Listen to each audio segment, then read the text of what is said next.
The Beavers trying to make history here in San Antonio tonight at the Valero Alamo Bowl. They're leading by 10. A win tonight would be their 10th of the year. It would be just the third 10-win season in the history of Oregon's back. And another ball thrown up for grabs.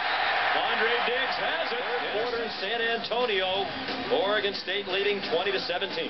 Let's say Emil will come in here, defeat the double team with a nice little rip. Does not get the sack, but does get the deflection. And again, Oregon State not panicking, and their defense coming up time and again this whole year of making big plays. Both of them. On first and goal, Woods running right. Outruns the defense. Touchdown big in that situation. Down by 2 scores. Time running out. This kind of field position, only 8 yards to go. It all adds up to at least a strong possibility of a fake. They were fooled a little bit. If he was able to find the open receiver, you see they jump underneath, and if Alex King just holds the ball a little bit more, he had number 21 for Texas shooting down that Duke Thomas shooting down the sidelines. But it's tough, though. You're asking a guy to make a throw on the run. 3 turnovers. Under Mack Brown in 15 years, the Longhorns are 90-5 when they win the turnover battle. And when they're +2 or better, as they are right now, they haven't lost a game since 2000, the Cotton Bowl against Arkansas. They've won 57 games in a row. David Ash made some big plays here in the second half. On a crisp late December night in San Antonio, Texas, another exciting Valero Alamo Bowl. Ranked as high as number 9 in the country. And back-to-back losses to West Virginia, and they got annihilated by Oklahoma. Won 4 more in a row, and then lost the last 2 coming in. Bergeron stuffed. Maybe with the second ever. No, he didn't get there. The official on the near side of the field coming in right along the line of scrimmage. And a critical 4th down. Hold up. Freeze that. Okay. Here. Right there. Yeah, we do a little political show here on the One Man Sports Rant too. Why not put it on another channel? But we heard a lot of speak to the effect of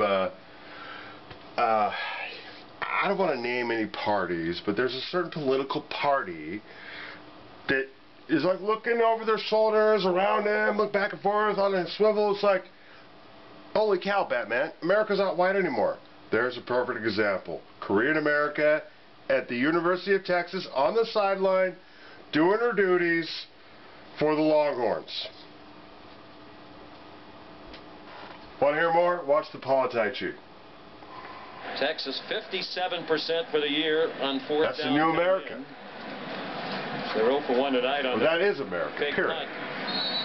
Interesting call here by Mack Brown. You do have 3 timeouts. You try to punt it, send it into field position, or in this type of situation, you're at the Alamo Bowl, go ahead and go for it. You have nothing to lose. I think this is a no-brainer. Oregon State's opponents have converted on 64% of their 4th downs entering the night. And it's Jonathan Gray in the wild formation again. He keeps it. And he has it. Ash deep for Marquee Goodwin. Touchdown, Emily for Texas.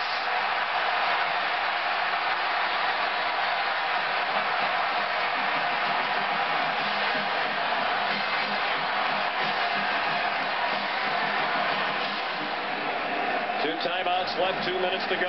3rd down and 8.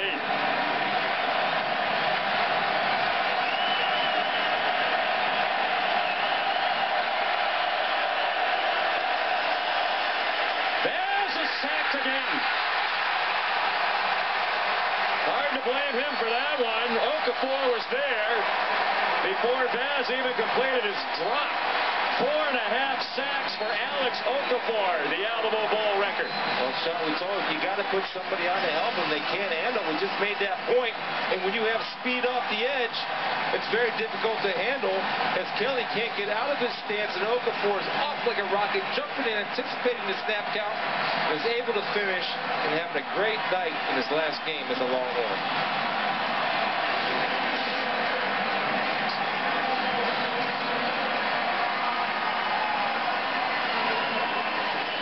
So timeout, one left for Oregon State, and they're down to one play. And Alex Okafor, what a remarkable way to close out his Texas career. 4.5 sacks.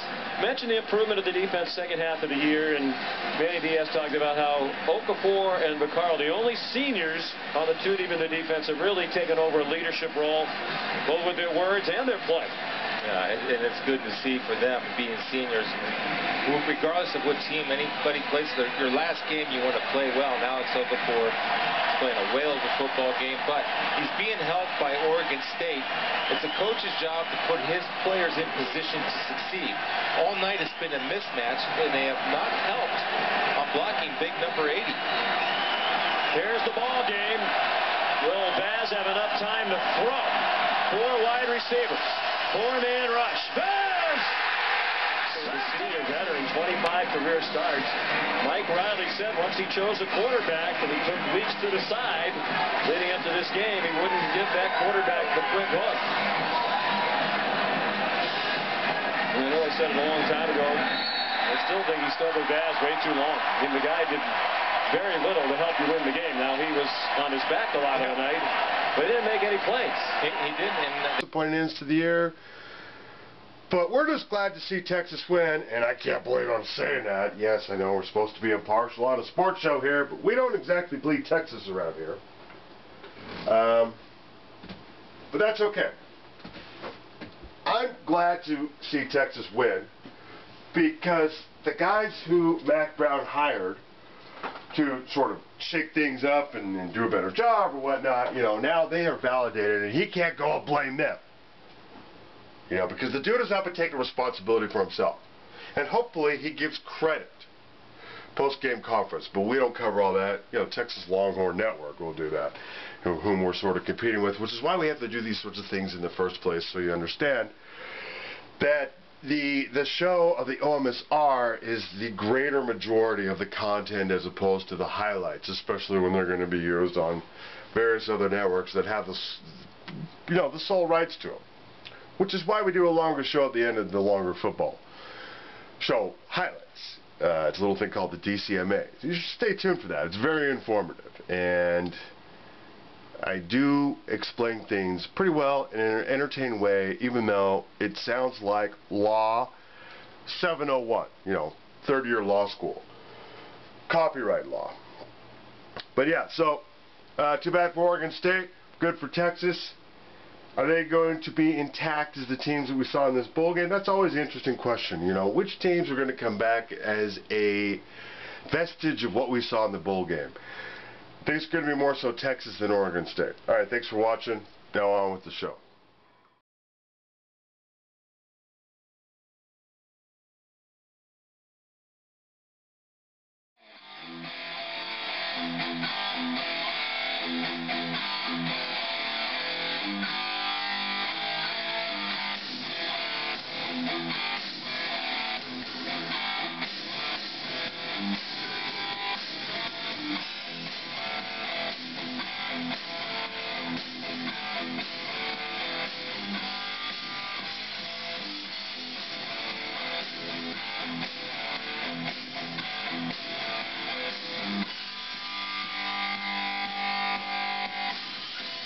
Boom to the hay, all you sports fans out there in the Tubosphere.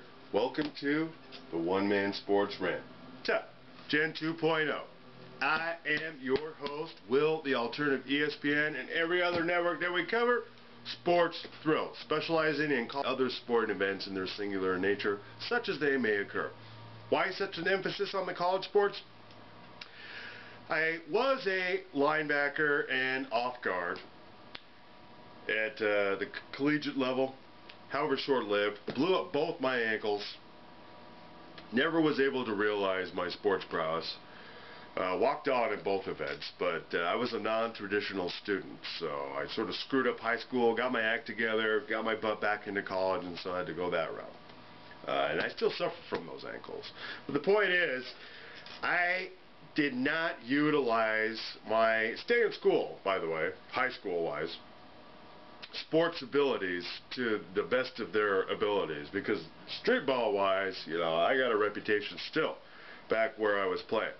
So I'm not a spring chicken, but I'm not, you know, going through a midlife crisis either. It's the best of both.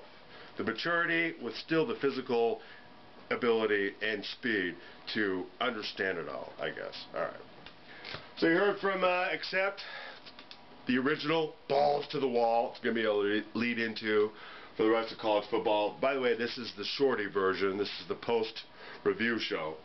As introduced by our Pi Kappa Alpha, How Sweethearts, U of U chapter, Alpha Tau, giving you props. All right, so what do I mean by all this? You know, if you saw on the timestamp this video being 10 to 11 minutes thereabouts, this is the post-review show, which is what I mean by those graphics that I included. Much like when you go to a live theater stage show and it's kind of sucking, people with class, you don't walk out on it until intermission. So I understand if I'm talking to only 2 or 5 people, because this show may not be your cup of tea, but it is the post-review. You already saw all the clips, you know, to the sporting event that we were discussing about, and I'm not going to get into it more specifically, because again, this is the baseline show, and I'll get into the legalities as to why that is in a moment. I did used to run a law firm, so to those of you still listening, stick around because you'll learn something about the particulars of YouTube. But for the shows, you know, 15 minutes or longer, it's a totally different intro than what I'm doing right now. All right. So why bother doing a show, you may ask? Because the ship has sailed, in the sense of just trying to piggyback on somebody else's network and going beyond the 5 to 7 minute mark and just trying to put that up as not necessarily your own, but obviously from somebody else. You try to give them credit on YouTube. I'm sure you may have seen this several times, your longer clips, say like beyond the 4 minute mark, where all they're showing is like the channel immediately. That does not cover the legalities of it. What are the legalities I'm discussing? It's a little thing called the DCMA, the Digital Copyright Millennium Act. And the key tenets that we adhere to on the OMSR are, as they were hashed out through WIPO, World Intellectual Property Organization: fair use standard, minimal use, derivatives, and no money exchange in hands. Of course, that last one's a given, but it's also important. But it's a given here because, as you can see, the OMSR is a pro bono production. We adhere strictly to that. And on that note, as well, all images you see on the OMSR, not procured or produced, 2 minute warning, so I don't go over on time, by the OMSR, were obtained through the public domain. So anybody out there saying, hey, Will, you're kind of using an image that we don't necessarily approve of, fine. Watch my dust. I'll take it down. Excuse me. Readjust it. The only sucky thing about that is you'll lose all the hits when you go to re-upload the same thing, plus the interest lanes on that particular event. But that's not important as opposed to what I just said. Alright. And on that note, this show is copyright to the OMSR. Brief video highlights courtesy to the networks already discussed through Will, the Alternative Sports Pro. The OMSR does not own these video highlights, but does own all the other original content and the overall concept herein, thereof, therefore, most rights reserved. Alright, so on that note, the 2 minute warning, we go back to our musical lead into Accept. The original, to the nth degree, balls to the wall. Perfect theme music for closing out college football. You got to play balls to the wall to get a winning record, to get to a better bowl, or BCS consideration. Alright, so pay attention to the end graphic at the end of the show. VAC chart from the state of California DMV. They will throw the book at you. Worst state in the union, or best, toughest, whatever you want to call it. You get a DUI. You can pause it, freeze frame it, see X amount of drinks, your body type, no X amount of activity. Alright, thanks for watching. Later days, and only a few more college football plays.